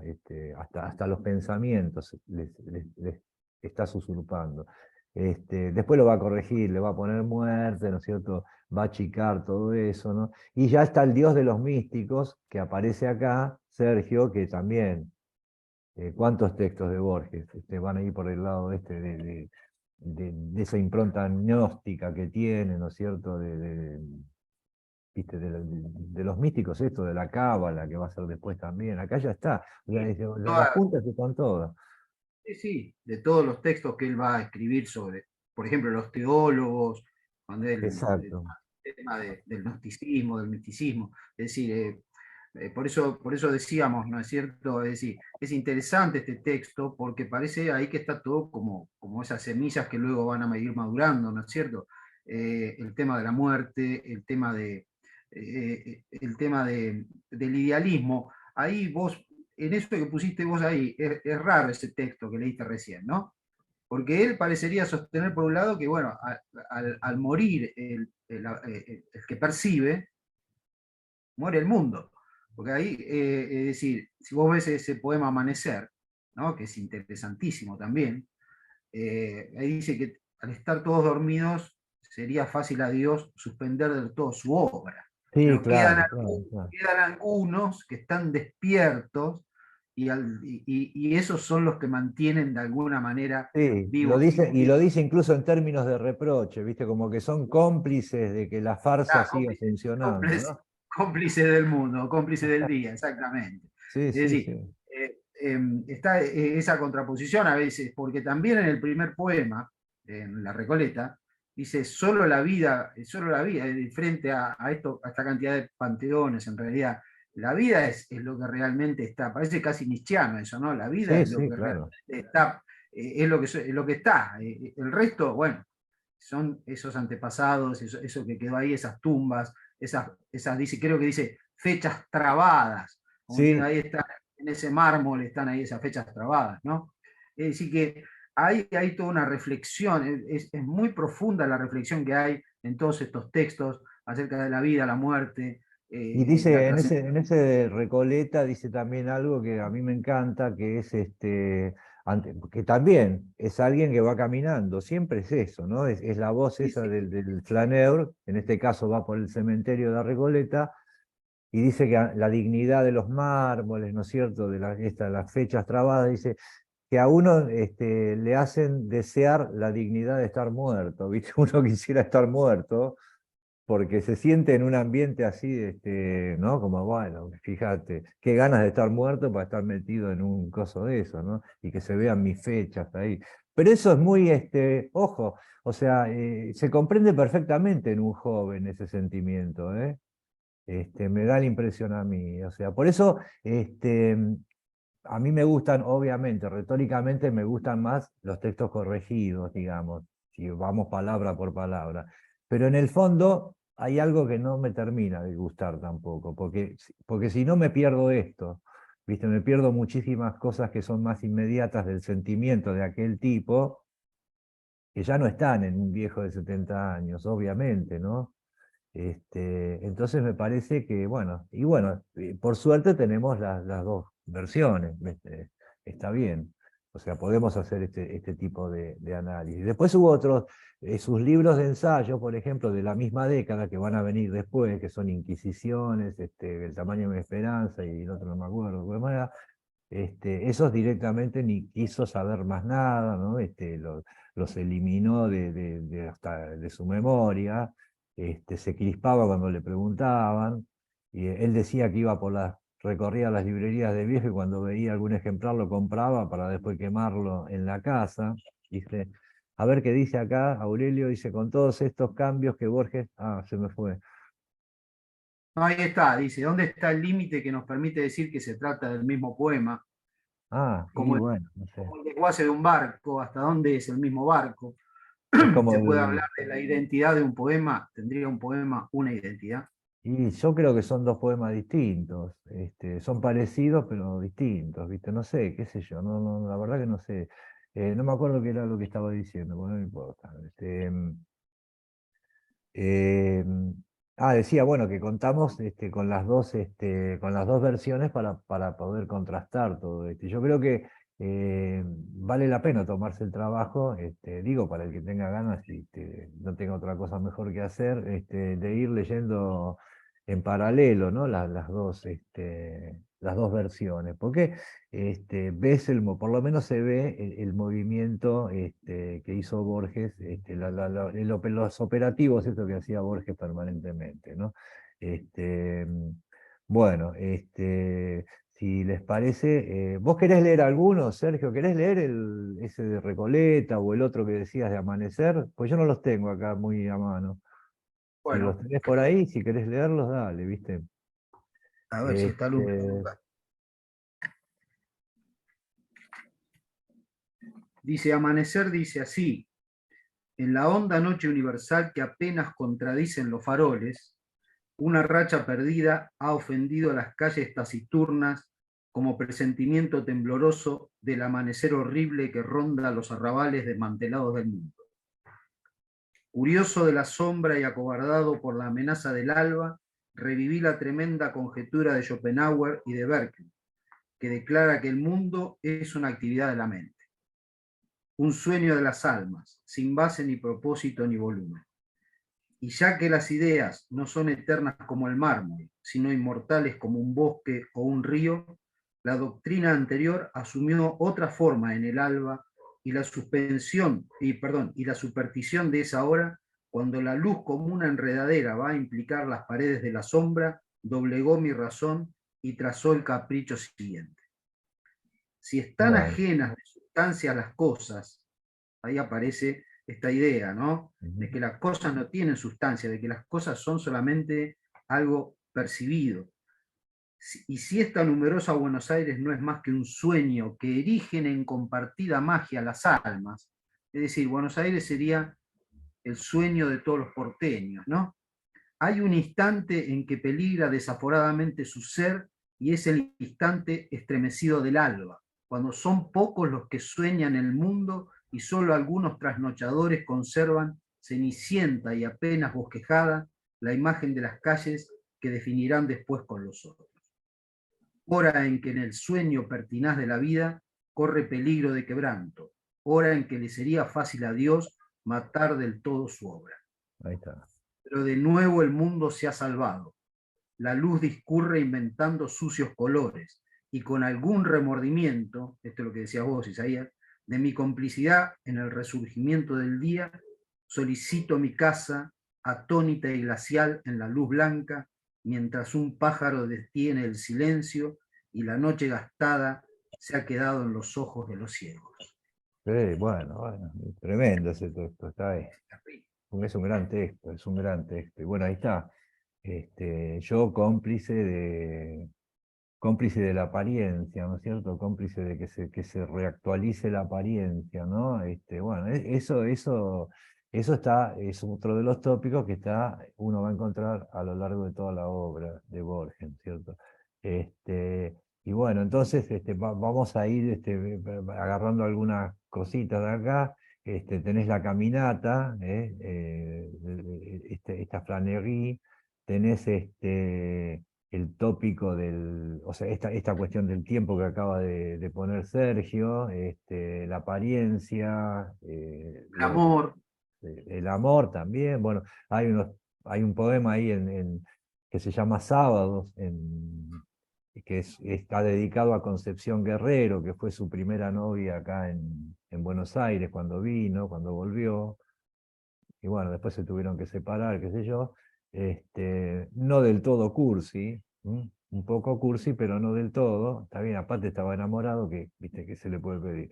Este, Tenés el tema la vuelta al lugar ameno, al locus amoenus, que es otro tópico, ¿no? Que está muy fuerte. Y el tema de que va prefigurando otros textos, ¿no es cierto? El texto que leímos hoy del muerto después va a ser La noche que en el sur lo velaron, ¿viste? Y así uno va encontrando semillas de otros textos. Isaías, acá hay un poema que no quedó en el libro final, que se llama La guitarra, que está publicado en el Ah, la grupo. guitarra, sí, ese lo Y voló hay- directamente, Viste que sí. hay una aliteración ahí. Vi. Bueno, eso sí, bueno, claro, te suena de algo, ¿no? Sí, Ese sí. vi, claro, Borges, bueno, y paradigmáticamente, con ese vi, esa anáfora del vi, va a ser cómo va a dar cuenta de la visión de la Aleph en su momento, ¿no es cierto? Vi tal cosa, vi, pero no solo lo usa en el Aleph, lo usa en otros textos también, ¿no es cierto? Vi, si en ese la guitarra está claro, está claramente. Ese que va a una casa en la calle Sarandí, viste que dice, Sí, ahí vivía Macedonio Fernández, y supuestamente el que tocaba la guitarra era Macedonio también, ¿no? Bueno, no vamos a empezar con Macedonio porque si no se va a hacer demasiado largo esto, ¿no? no, no, Pero no. Yo era te diría, otro si te instrumental. parece, hacer un análisis de ese poema Llanesa y después hablamos un poquito brevemente de lo que significó en ese momento este libro, si tuvo repercusión, si no tuvo repercusión, cómo cayó, si fue olvidado en ese momento, y cómo siguió un Sí. poquitito después la cuestión de Borges acá en Buenos Aires. Dale, bueno, vamos a ver entonces Llanesa. A mí la verdad que es un texto que me gusta muchísimo. Y por ahí yo estoy de acuerdo con Borges en el sentido de que tal vez sea el mejor texto de este libro, ¿no es cierto? Entonces, vamos con el original, ¿no? Y después vamos a leerle el corregido, si quieren, ¿no? Y dice así: se abre la verja del jardín con esa presteza incondicional de las páginas, que una frecuente devoción manosea, y adentro mis miradas no han menester fijarse en la casa, que ya está cabalmente en mi recuerdo. Eso es extraordinario, ¿eh? La casa ya está, ya la tengo, ¿viste? No me tengo que andar fijando mucho. Llegué a un lugar que a mí me corresponde. Conozco las costumbres y las almas y ese dialecto de alusiones y giros que toda agrupación humana va urdiendo. No necesito hablar ni mentir privilegios. Bien me conocen cuantos aquí me rodean. Bien saben mis congojas y mi flaqueza. Eso es alcanzar lo más alto, lo que tal vez hemos de conseguir en el cielo, no admiraciones ni victorias, sino sencillamente ser admitidos como parte de una realidad innegable como las piedras y los árboles.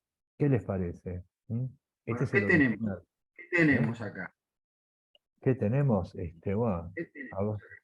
¿Cierto? Tenemos, a ver, el lugar donde uno vuelve y el lugar donde uno siente que es el mismo, ¿o no? El lugar Exactamente. donde... Bueno, es el puerto, digamos, si uno dijera, a ver, tenemos el flaneur, ¿no es cierto? El tipo que va caminando suelto, el loco suelto que va caminando y viendo, ¿eh? Caminando y viendo, no es caminar y ver, pero no meterse, o sea, o sea, no alienarse con lo que está viendo, ¿viste? Sino asimilar lo que uno está viendo, bueno. Esto de llegar a la casa es digamos, el puerto natural del flaneur. ¿A dónde iba este flaneur en definitiva? Iba a entrar a ese lugar que ya le pertenecía, ¿no es cierto? No es que se iba a meter en cualquier lugar. Esto es como la llegada de ese flaneur, el destino de ese flaneur, ideal, por supuesto, ¿no es cierto? Y tenés esto que sería el locus amoenus, el lugar ameno, el lugar ¿viste? En el que yo soy yo, que los otros son los otros que a mí me conocen, ¿no es cierto? En el que ni siquiera tengo que hablar, no hace falta. ¿Eh? Basta con algunas alusiones, la búsqueda de reconocimiento. Dice, claro, pero reconocimiento no general, el reconocimiento de esa gente significativa que a vos, o sea, que es tu pertenencia también, ¿no es cierto? Es el volver al lugar de donde pertenece. ¿Viste? Un flaneur en su trayectoria no pertenece a ningún lugar. Va caminando, hasta que de repente ves la verja esa y te metes. Y bueno, era ahí, ¿viste? De alguna manera. Estoy haciendo yo una fábula también con esto, ¿no? Pero bueno, me parece que por ahí se entiende, ¿no es cierto? Así de esa manera. Y Pero después, ¿qué fíjate más que tenés? Sí. acá llega a decir, no necesito, dice algo así, ¿no? Las miradas no precisan fijarse en los objetos, es decir, yo puedo entrar aún estando oscuro a una casa y Exacto. sé por dónde tengo que caminar sin chocarme con nada, ¿no? Porque ya está cabalmente en mi recuerdo, o sea, voy caminando, o sea, es un lugar interior también, ¿viste? Está afuera, pero es mi lugar de adentro, ¿cierto? Ahora, ¿qué pasa con este poema? Llaneza, justamente, ¿viste? Es eso. Llaneza es lo que él buscó también para su vocabulario, eso que vos decías, ¿viste? Que se sentía barroco, ¿viste? Que después fue limando todo eso, fue allanando ese lenguaje, ¿no es cierto? De manera tal que sus últimas enunciaciones son mucho más lisas, ¿no es cierto? Ahora, este poema después va a dar otros poemas, o sea, esto es una primera versión de algo que va a terminar siendo el poema Adrogué. Adrogué, ¿Se acuerdan del exacto. poema Adrogué? Que es de la década, ya es mucho más, es muy posterior, pero en el poema Adrogué es este mismo poema eh, explotado ya, absolutamente desarrollado, ¿no es cierto? Dice, nadie en la noche indescifrable tema que yo me pierda, es lo mismo, o sea, ¿qué me voy a perder si yo estoy caminando por adentro de mi mente, en definitiva? Lo sé todo, o sea, por más que sea un ciego, por más que sea de noche, o sea, es imposible que yo me pierda porque este es mi lugar, ¿viste? Entonces, y describo todo lo que veo o no veo, o veo con la mente, o doy cuenta del recuerdo que tengo de ese lugar, ¿no es cierto? Entonces, vamos a leer la versión corregida. ¿M? Dice, se abre la verja del jardín con la docilidad de la página que una frecuente devoción interroga. Ahora es interroga, antes era manosea, eh, bastante más grotesco, más grosero. Pero está bien, manosea también. A mí interroga me gusta, pero manosea está muy bien, ¿viste? Porque da más la idea de una ansiedad, ¿no es cierto? El manoseo ese que una interrogación, ¿no? Bien. Y adentro las miradas no precisan fijarse en los objetos que ya están cabalmente en la memoria. Conozco las costumbres y las almas y ese dialecto de alusiones que toda agrupación va urdiendo. No necesito hablar ni mentir privilegios. Bien me conoces quienes aquí me rodean, bien saben mis congojas y mi flaqueza. Eso es alcanzar lo más alto, lo que tal vez no dará el cielo. No admiraciones ni victorias, sino sencillamente ser admitidos como parte de una realidad innegable, como las piedras y los árboles. Acá lo que menos le gustaba era la palabra manosea, y la sacó, y puso interroga. Pero bueno, el sentido quedó bastante, está bien, es casi el mismo poema, ¿no? Pero esto a mí me parece un poema muy interesante y de una larga trayectoria en la poesía de Borges. Este poema, dicho sea de paso, no nos vamos a meter en ese berenjenal, ¿no es cierto? Pero este poema, Llaneza, es casi un textual, digamos, casi, no digo que es un afano, ni digo nada, es un tributo. Digamos, digamos, acá está el tema de, esto es un poema de Verlaine originalmente, ¿eh? Ahí está, dice Lili Verlaine, exactamente. Esto lo vimos en algún momento, ¿no? Y es un poema que se ve que a Borges lo trabajó siempre, digo, el original de Verlaine que se llama Tres años después, ¿no es cierto?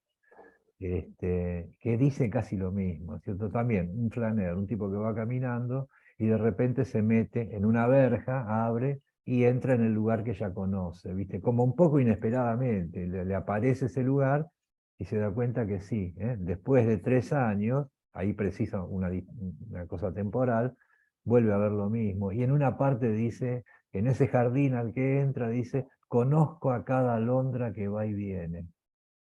¿De qué me vas a hablar? O sea, que no me voy a perder acá, ¿viste? Este es mi lugar, conozco a cada alondra que me viene. Ahora son llegadas provisorias, ¿viste? No, no son definitivas, no es el paraíso, no es que volviste, después vas a seguir caminando, ¿no es cierto? Y estos lugares van a volver a aparecer en distintas manifestaciones, ¿no es cierto? O con distintas apariencias. Pero bueno, ese es otro de los tópicos. Y esto, ya les digo, lean el poema Adrogué y van a ver que es esto mismo, bueno, llevado no sé a dónde, ¿no? Pero es un poema extraordinario, ese Adrogué.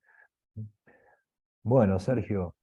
No, entonces, como para ir cerrando un poco, digamos, ¿cómo sigue un poquito brevemente el derrotero? Primero, este libro es un libro que pasa desapercibido, es un libro que se lo reconoce afuera, lo reconocen los españoles más que los argentinos.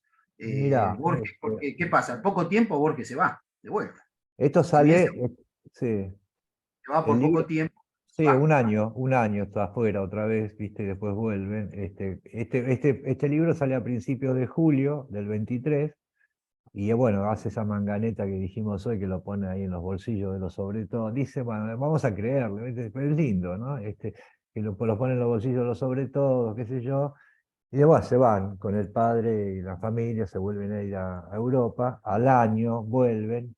Y entonces dice que cuando, el mismo Borges lo dice, en esa autobiografía que se publicó en el New York Times, creo, que cuando llegó se sorprendió de comprobar que tenía una modesta fama, ¿viste? Se había hecho una modesta fama, porque parece ser que algunos tipos lo habían leído, el libro, de eso de los sobre todo, que eran escritores también y periodistas. Entonces, tuvo algunas reseñas en algunos medios, ¿no es cierto? La mayoría muy favorable. Gustó el libro, pero gustó, imaginémonos, unos receptores mínimos, o sea, no era que, viste, no es que se hizo famoso con ese libro. Y se publicaron algunas reseñas bastante favorables, algunas críticas, ¿no es cierto?, también, pero en general el resultado fue bueno, pero no fue un éxito de ventas, ni mucho menos, ¿viste? Y demasiada repercusión más no tuvo, ¿viste? Eso no es que tuvo una gran repercusión, fue una cosa bastante limitada. Lo que sí le permitió a Borges esto y algunas cosas más que ya tenía anteriormente. O sea, Borges era un tipo, o sea, uno piensa, está bien, era un chico de 23, 24 años, pero ya tenía con qué, o sea, tenía una sólida base de, digamos, de reconocimiento de sus pares. ¿eh? Era muy considerado Borges. No era ningún desconocido en el ambiente, digamos, en el ambiente chiquitito así, no importa, pero se le reconocía su erudición, ya se le reconocía su erudición, y se le reconocía su escritura, tanto acá como en España. Incluso antes de volver del primer viaje, Borges estaba muy bien reputado entre sus pares españoles, sus coetáneos, digamos, ¿no? Y acá algo parecido, ¿no es cierto? Lo que va a suceder después, donde va a obtener más reconocimiento, un poquito más adelante, es con un libro que Borges después detestó siempre, que fue El tamaño de mi esperanza. El tamaño de mi esperanza tuvo mucha más repercusión, muchísima más. Bueno, eran ensayos, era otra cosa, ¿no? La poesía no tiene público. Pero estos ensayos sí, eso le generó mucho más reconocimiento, ¿no? Y bueno, ese es El tamaño de mi esperanza, fue un libro que Borges odió. Yo creo que más que nada, si el libro ese él lo hubiera escrito, porque está bien el libro, hay fealdades también, ¿m? Pero o sea, en esos ensayos están después el germen de los grandes ensayos de Borges, y básicamente dice lo mismo. Pero sí, para mí que si Borges le hubiera puesto otro título, hubiera permitido, pero lo que no le gustaba era lo del tamaño, me parece, que es medio grotesco y se presta a chistes varios también, ¿no? El tamaño. También estuvo Inquisiciones, ¿no? Que también hay ensayos que realmente vos ves una profundidad, la Pero por nadería eso, la nadería de la personalidad. sí, claro, claro, claro. Son buenos ensayos. Son ensayos que se pueden seguir haciendo hoy sin ninguna. Sí. sin ningún problema. Si uno va sorteando esas fealdades, viste, de palabras por ahí demasiado extremas, ¿no? Sí, sí, sí. La esencia de los ensayos es extraordinaria, o sea, son muy buenos ensayos. Los del tamaño de mi esperanza también. Pero bueno, viste, esto es lo que sucedió. Pero bueno, con este libro, primer libro, Fervor de Buenos Aires, le sirvió para pararse un poco mejor ante sus pares acá, básicamente, ¿no es cierto? Bueno, a partir de esto ya después Borges se va a meter en otros proyectos, viste, como es la revista Proa, Martín Fierro, ¿no? Hasta recalar un poco, no recalar, porque tampoco es que perteneciera tanto, ¿no? A la revista Sur, en la década del 30, de la de Victoria Ocampo, ¿no? Y Borges, poco después de esto, empieza a trabajar como articulista del diario La Prensa, escribía un artículo por mes, creo, una cosa así, libremente, pero casi todos eran literarios, ¿no es cierto? Entonces, o sea, era un tipo conocido, en el ambiente era un tipo conocido, era desconocido para el gran público, digamos, pero qué sé yo, ¿qué es el gran público? No lo sé. Eso después va a venir mucho más adelante. Bueno, Isaías, no queremos abusar de tu amabilidad por estar con nosotros hoy, seguramente después esta charla la vamos a subir al grupo y va a poder ser vista por muchas más personas que están diciendo no puedo entrar al enlace, no puedo entrar al enlace, no sé qué es lo que pasó, pero era bastante sencillo. Pero bueno, vamos a compartirla para que muchos más puedan escucharla y puedan difundirla también, ¿no? Bueno, perfecto, Sergio. Bueno, gracias por darme la. Cerramos con una frase. Lo A ver. marginal es lo más bello. Ahí está, lo marginal es lo más bello. Eso lo dice ahí en un artículo de la Cosmópolis, me parece que es, ¿no es cierto? Sí, que habla del paisaje, ¿no? Crítica del paisaje es.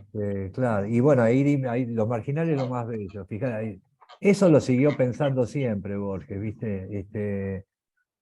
Aunque parezca mentira, tenía bastante de marginal Borges. Y si yo creo que si es el monstruo que es porque lo fue desde un lugar marginal, desde un país marginal, ¿no es cierto? Desde una cultura marginal. Con eso él hizo algo. Él estaba cómodo siendo un marginal, porque ya les digo, siempre le gustaron las orillas y siempre andar por el borde, ¿no? Entonces, desde ese lugar, él podía contraatacar. Y era un buen juego. ¿Sí? Esa frase que dice Sergio, sí, es extraordinaria. Lo marginal es lo mejor. Y ahí habla también, dice que no puede haber ningún libro de poemas buenos, totalmente. ¿Hay algún poema bueno en un libro? Hay, pero no hay libros de poemas buenos. Y yo extiendo más, total, no hay ningún libro bueno. Los libros son supersticiones, son paquetes de información. Hay cosas buenas en los libros, pero libros buenos, lo que se dice totalmente bueno, no se la crean porque no. Son paquetitos que hay que abrir y empezar a buscar cosas. Bueno, he dicho. Muchísimas gracias, Isaías. Bueno. Y esperemos poder hacer en algún otro momento otra charla y poder compartir otro rato juntos. Vamos a hacer más de estas cosas. Sí. Vamos a darle una cierta periodicidad, así el público no se pierde ahí en los vericuetos, y ya los vamos a ir anunciando. Así que bueno, gracias Sergio, y bueno, gracias a todos los que participaron, y nos estamos viendo. Después vamos a subir el video, si así lo quieren ver, el que no pudo entrar, lo ve. Gracias a todos los del grupo Borges. Gracias a ustedes. Bueno, saludos al grupo Borges. Suerte. Gracias. Gracias a los dos. Adiós. Gracias a todos. Muchas gracias a los dos. Muchas gracias. Hasta luego. Suerte. Hasta luego. Gracias, gracias.